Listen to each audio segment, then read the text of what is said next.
all he is reflecting is where that individual is at. Individual is in a wonderful place. Baba would reflect that. The individual was in a negative place. Baba would reflect that. So let us all, as we sing this Sarvamangala Mangalye Shive Sarvartha Sadhiki Sharanye Tvayambake Gauri Narayani Namastuti, pray that may auspiciousness fill my life. May auspiciousness fill my life. And may I take refuge in that auspiciousness. So the choice is yours, whether you want to be under the small dripping faucet tap or whether you want to be under the Niagara Falls. Really, ultimately the choice is yours. Do you want to be crushed? Do you want the individuality to be crushed so you can become divine consciousness? सर्वे भवन्तु सुखिनः सर्वे सन्तु निरामयाः सर्वे भद्राणि पश्यन्तु मा कश्चित् दुःखभाग्भयात् ओम शांति शांति शांति। सुंदर और पवित्र स्थल है जो कि शांति मंदिर का। तो इसमें इसके परिसर में झरने के पास में हमारे साथ नित्यानंद बाबा हैं और अभी थोड़ी देर पूर्व यहाँ पर दुर्गा सप्तशती का पारायण हुआ। और भारत से दूर आप ऐसा विचार भी नहीं कर सकते हैं कि भारत के ऐसे ग्रंथों में जो भारतीय मूल के नहीं हैं वो भी पूरी श्रद्धा के साथ भाग ले रहे होते हैं। तो नित्यानंद बाबा से हमारा ये अनुरोध है कि आप बताएं दुर्गा सप्तशती की महिमा, विशेषकर नवरात्रि की महिमा, और इस बार क्या विशेष प्रेरणा आपको इस पर्व पर मिल रही है। अशोक जी का नमस्ते और सभी दर्शकों का भी हार्दिक स्वागत। विशेष पहली बात ये कहूँगा कि मैं अशोक जी यहाँ आए श्रीमद् भागवत की पारायण के लिए, क्योंकि अभी पितृपक्ष संपन्न हुआ है और पितृपक्ष संपन्न होते ही ये शरद नवरात्र प्रारंभ होता है। भारत में तो देवी की महिमा बहुत है और विदेश में भी मैंने देखा है कि जो माता जी हैं अलग अलग नामों से यहाँ पहचानी जाती है, उसकी यहाँ पर भी पूजा होती है, लेकिन अपने यहाँ उसकी विशेषता बताई गई है। तो हम समझते हैं, हम जानते हैं कि एक तो मातृ स्वरूप है जो सबकी माँ है, सृष्टि की भी माँ है, हम सबकी भी माँ है।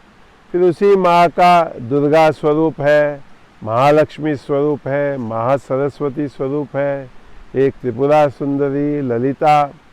तो साधक की जो अपनी भावनाएं अंतर से जागृत होती है उसके अनुसार वो माता जी का जो है पूजा आराधना करता है।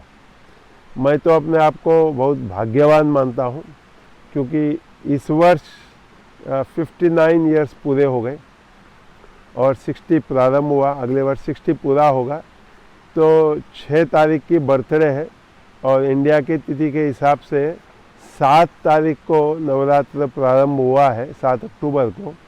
अगले वर्ष जब 60 पूरा होगा तब 6 तारीख होगा, तो 5 तारीख को अगले वर्ष दशहरा है। तो मैं अपने आप में ये सोच रहा हूँ कि लोग अपना प्लानिंग करते हैं कि एक वर्ष की मैं सेलिब्रेशन करूँ। मैं तो मानता हूँ मुझे कुछ करना ही नहीं पड़ा। मैं बचपन से ही माता जी का भक्त हूँ, माता पिता भी भक्त थे, हमारे सद्गुरु बाबा मुक्तानंद जी भी भक्त थे। तो 94 से हम भी ये नवरात्र मनाते मनाते मनाते आज ये 2021 में आए हैं। तो ये जो एक विशेष मैं मानता हूँ कि वर्ष भर की माता जी की जो आशीर्वाद है जीवन में, तो मैंने कईयों से कहा कि मैं कितना भी अपने आप से ये प्लानिंग करूँ, मुझसे ये प्लानिंग हो ही नहीं सकता है कि बर्थडे के जन्मदिवस के अगले दिन से नवरात्र प्रारंभ हो और अगले जन्मदिवस के एक दिन पहले दशहरा और संपन्न हो जाए। ये तो उन्हीं की कृपा है। तो मेरा अपना ये मानना है कि बजाय कि हम कृपा की खोज करें या शक्ति की खोज करें, जैसे हमारे बाबा मुक्तानंद जी कहते थे, आप में ही आप होकर आपका राम रहता है, बस इतना ही समझना है। शास्त्र परस्पर देवो भव कहता है। इस बात को अगर हम समझ लें कि जिसको हम बाहर खोज रहे हैं अन्य अन्य स्थानों पर खोज रहे हैं, वो तो मेरे पास ही है। कबीर साहब भी ये कहते हैं, गुरु नानक भी ये कहते हैं कि मोको कहाँ तो ढूंढे बंदे, मैं तो तेरे पास में। तो हम इस शक्ति का जिसकी आराधना कर रहे हैं, अगर हमको समझ आ जाए कि महाकाली, महालक्ष्मी, महासरस्वती ये तीनों मेरे पास ही है। कि महाकाली क्या है कि मेरे मन में जो विकार उठते हैं, मेरे अंतर में जो कमियां हैं, उसका ख़त्म कर देना, उसको निकाल देना। और महालक्ष्मी हम अधिकांश ये सोचते हैं कि वो धन से जुड़ी हुई है, लेकिन मैं मानता हूँ कि वो समृद्धि से, अबंडेंस से जुड़ी हुई है। मेरे मन में जो एक कमी या मेरे पास नहीं है ऐसी जो भावना है, वो भावना हटा देना, ये महालक्ष्मी की कृपा हो गई। और महासरस्वती तो ज्ञान है। अगर मैं समझ जाऊं कि जो है बढ़िया है, बहुत अच्छा, हमारे बाबा जी कहा करते थे, जो भी हो रहा है जीवन में बहुत अच्छा है, अगर मुझे ये समझ आ गया है कि वास्तव में ये भी ठीक है, वो भी ठीक है, वैसा भी ठीक है, ऐसा भी ठीक है, मुझे पुरुषार्थ करना चाहिए, मैं ऐसा ना नहीं बोलूँगा, अपने ओर से पुरुषार्थ करते करते करते बाकी जो अपने आप से हो रहा है उसको मैं स्वीकार कर लूँ। तो मैंने तो जो भी ये साधना है, आराधना है, गुरुओं का ज्ञान है, इसका इतना समझ लिया है कि जीवन को स्वीकार लो, जीवन में आनंद लो, धीरज रखो, अपने आप से ही सब कुछ होता जाएगा, उसको देखते जाओ, आनंद लो। तो मैं आपका आभार व्यक्त करने के साथ साथ जो बात आपने कही उसमें ऐसा लगता है कि कोई कुंठित ही नहीं रहेगा, इस तरह की दृष्टि विकसित हो जाएगी तो, और कुछ अभाव नहीं है, ऐसा माता की कृपा से भाव जागृत हो पाता नहीं है सामान्यतया। तो उसमें ये जो उपासना है, ये जो शास्त्रों के साथ जुड़ना है, ये किस तरह से वो कारगर सिद्ध हो सकता है, इसके बारे में मुझे लगता है जैसा भी ये नदी है, जब तक मैं बाहर खड़ा रहूँगा तो मैं सूखा ही रहूँगा। समझता हूँ मैं कि मैं उसके अंदर जाऊँगा तो मैं गीला हो जाऊँगा या गीली हो जाऊँगी, लेकिन जब तक मैं अंदर नहीं जाऊँगा, बाहर से देखकर उसका सौंदर्य का आनंद लूँगा तो गीला होगा ही नहीं। तो ऐसे ही अध्यात्म मार्ग में होता है। बहुत सारे लोग किनारे पे खड़े हो जाते हैं, आप बहुत अच्छे हो, मतलब महापुरुष हो, बहुत अच्छा है, आपका ज्ञान भी बहुत अच्छा है, आप बता रहे हो सब सत्य है, लेकिन बस एक कहीं से भय समाज ने हमारे मन में डाल दिया है कि अगर मैं अध्यात्म मार्ग में लग जाऊंगा तो संसार से कहीं मैं विरक्त हो जाऊंगा। इतना आसान नहीं है विरक्त होना, इतना है कि आप अनासक्त हो सकते हो। आज जो हम अटैचमेंट और फंस गए हैं ना, उससे हम अलग हो सकते हैं। हमारे दादा गुरु जी कहा करते थे, काजू का जो बीज है, फल इधर है, बीज बाहर है। तो बीज उस फल से लगा भी है, अलग भी है। तो संसार में इस तरह से रहो, अन्य सब फलों का बीज उसके अंदर है। तो जब आप फल खोलते हैं उसके अंदर बीज, लेकिन काजू एक ऐसा फल है जिसका बीज बाहर से लगा हुआ है। तो उनका कहना था, तो ये बात भी समझना जैसा कि संसार में रहते हुए, संसार से जुड़े हुए भी संसार से अलग रहना। तो बहुत सारी बातें आती हैं कि कोई जन्म लेता है, हम खुशी मनाते, कोई मरता है तो हम रोते हैं। तो कोई महापुरुष बोलता है, क्यों हंसना, क्यों रोना? क्योंकि अगर हम ऋणानुबंध समझते हैं तो पहले भी मेरे साथ कभी था और तब भी हम अलग हुए, बिछड़ गए, फिर वापस हम साथ में हैं, फिर बिछड़ जाएंगे। ये संसार है, ये चलता रहेगा। लेकिन ये सब मैं मानता हूँ कहने के लिए आसान है। हाँ, लेकिन तो मैं इसी प्रश्न में थोड़ा सा और थोड़ा सा इसको जलेबी बना के एक बार आपके सन्निधि का लाभ ले लेता हूँ। जैसे आपने अभी जब बता रहे थे, आपने बहुत सुंदर कहा कि जो हो रहा है अच्छा हो रहा है, जीवन को स्वीकारना। तो कोई महापुरुष से इस प्रकार की बात सुन के सोचे कि हाँ भाई मुझे करना है, तो ऊपर ऊपर से एक छलावा हो जाए कभी कभी, क्योंकि अंदर से तो वो बात हृदयंगम हुई नहीं। तो अब जैसे हम दुर्गा सप्तशती में से जब अभी आप अभी वो बात कर रहे थे कि बुद्धि रूपेण संस्थिता, श्रद्धा रूपेण संस्थिता, तो ये भी शब्द कैसे हमारे जीवन में ये घटित हों, इसके लिए कोई और सूक्ष्म संकेत आप अपने अनुभव से दें। मैं तो ये मानता हूँ, मुझे भी अभी जीवन के भी 60 वर्ष हो जाएंगे, इस मार्ग पर भी 60 वर्ष हो जाएंगे, कि ये सब पाठ करते करते करते उसका थोड़ा थोड़ा अर्थ समझो, बहुत गहराई में नहीं, थोड़ा थोड़ा अर्थ समझो। और फिर अकेले जब हो, घूमते फिरते हो, पढ़ते हो, किसी से संवाद करते हो, कोई आध्यात्मिक व्यक्ति मिल गया तो उससे उन्हीं बातों का संवाद करो और प्रेम से, एक गहनता से, ऊपर ऊपर से नहीं। अभी जैसे आपने बुद्धि रूपे ने कहा, तो जब मैं बुद्धि का तो उपयोग करता हूँ और उस बुद्धि का मैं सदुपयोग करूँ, ऐसे हम उस भगवती से प्रार्थना करें। और श्रद्धा तो मैं मानता हूँ कि बहुत एक सरल भाव में समझाता हूँ, अंग्रेजी में उसका कोई शब्द श्रद्धा का है ही नहीं। श्रद्धा माने मेरे विश्वास में कोई प्रश्न नहीं। जैसे हमारे पुराने समय में भारत में जब एक व्यक्ति का विवाह हो जाता था, उसको अपने माता पिता पर पूरा श्रद्धा, लड़की को भी लड़का को भी, कि इन्होंने जो चयन किया है वो अच्छा ही किया होगा, और उस श्रद्धा से वो दोनों मिलकर जीवन को चलाते थे।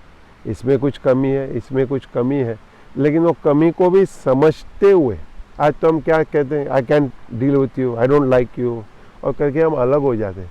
लेकिन मैं लोगों से कहता हूँ, भाई जिसको तुम लाइक नहीं करते हो, डील नहीं कर सकते, किसी न किसी को तो उसके साथ डील करना ही पड़ेगा। अगर तुम्हारे डेक ऑफ कार्ड्स में आ गया है, तुम्हारे प्रारब्ध में आ गया है, तो तुम ही ये गेम खेल लो ना। जीवन एक खेल ही तो है।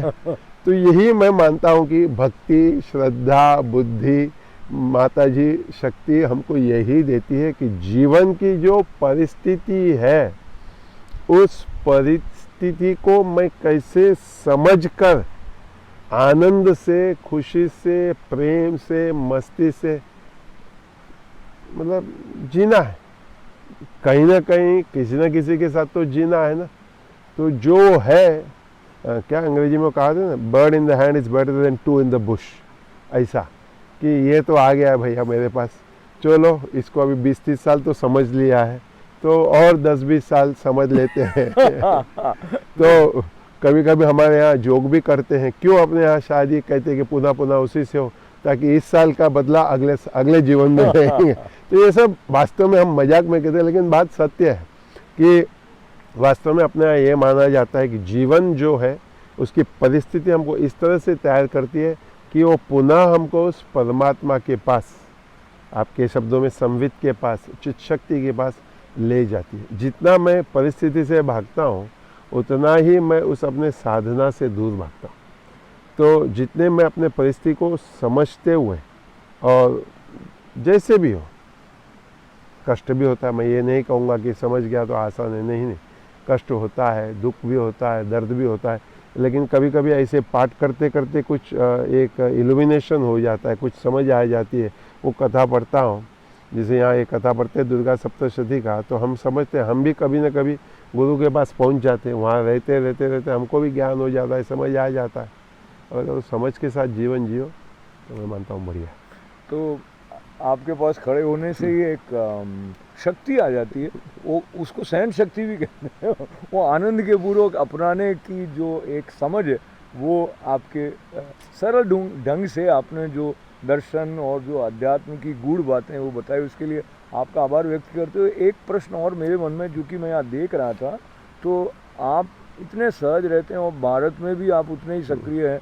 मुझे लगता है ऐसे कम मैंने महात्मा देखे हैं जो भारतीय मूल के जो नहीं हैं, उनके साथ में भी वो तारतम्य आपका वैसे ही सहज आत्मीय बनता है, और भारत के गांव वालों के साथ में भी बनता है। आपकी रेंज बहुत बड़ी है स्वामी जी। और यहाँ मैं देख रहा था कि वो बहुत ही अनुशासित ढंग से हमारे शास्त्रों का या अन्य सब में पार्टिसिपेट करते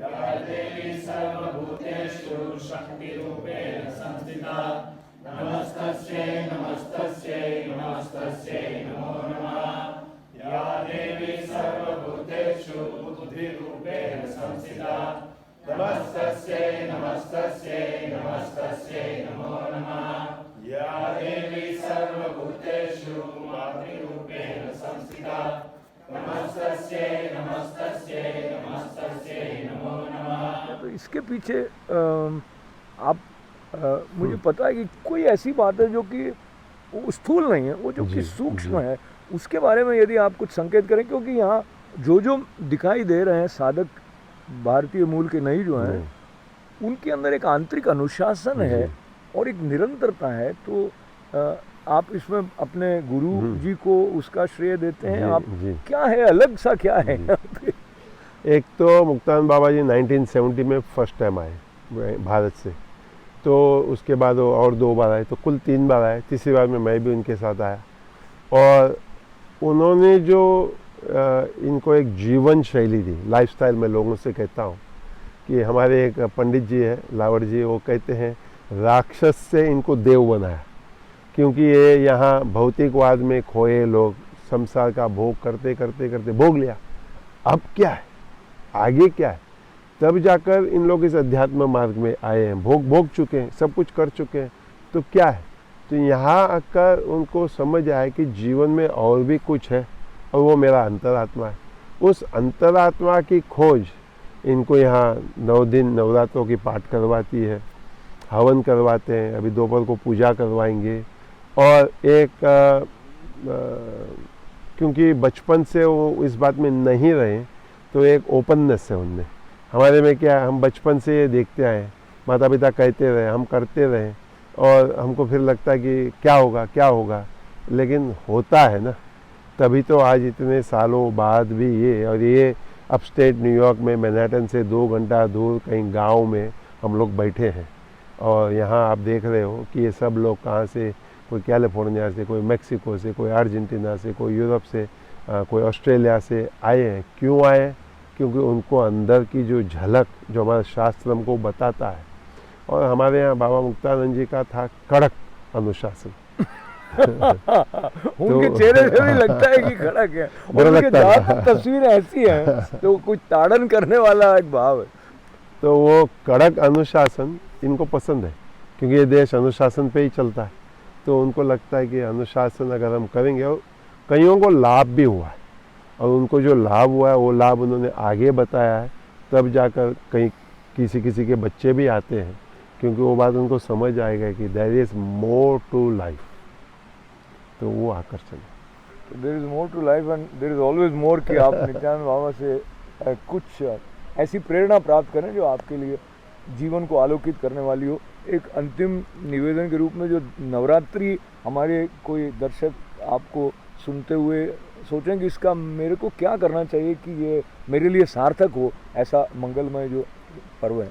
मैं तो लोगों से कहता हूँ, और कुछ नहीं तो अपने यहाँ एक दीपक लगाओ, एक पुष्प रखो, अगर फोटो है तो बहुत बढ़िया, अगरबत्ती जला दो, उस दीपक को ही माता जी का स्वरूप या देव स्वरूप समझकर उसको प्रणाम करो। वो दीपक से जो ज्योति आ रही है, प्रकाश आ रही है, उसको अपने अंतर में लो और जीवन प्रकाशमय हो। बस यही प्रार्थना करना है, क्योंकि इसके तुरंत बाद दीपावली की भी उत्सव आएगी। दीपावली भी दीपो उत्सव है, वो भी दीपक। हमारे यहाँ दीपक की, ज्योति की विशेषता है, तो ये आपको ध्यान रखना पड़ेगा। विशेषकर जब आप बर्थडे मनाते हो, आप कैंडल बुझाते हो। हमारे यहाँ हम कैंडल बुझाते नहीं, हम कैंडल ज्योत से ज्योत जगाते हैं। तो हमारे को जो भारतीय सनातन धर्म का पालन करते हैं, हमको यही प्रयास करना है कि हो सके उतना प्रकाश हम इस पृथ्वी पर लाए। तो नवरात्र का मैं यही मानता हूँ कि अज्ञान का नाश और ज्ञान का प्रकाश। हरि ओम तत्सत।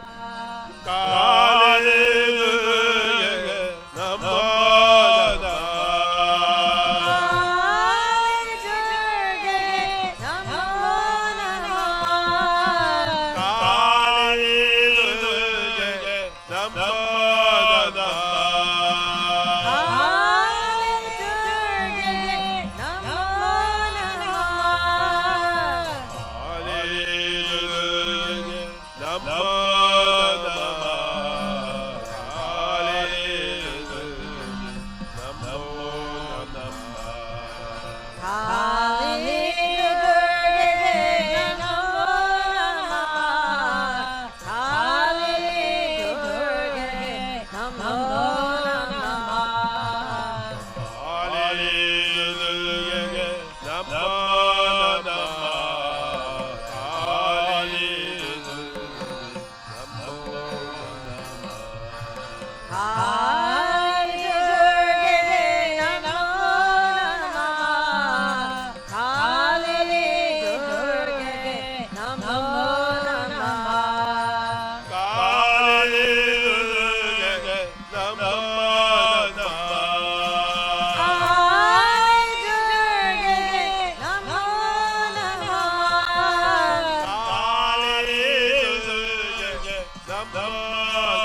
नमो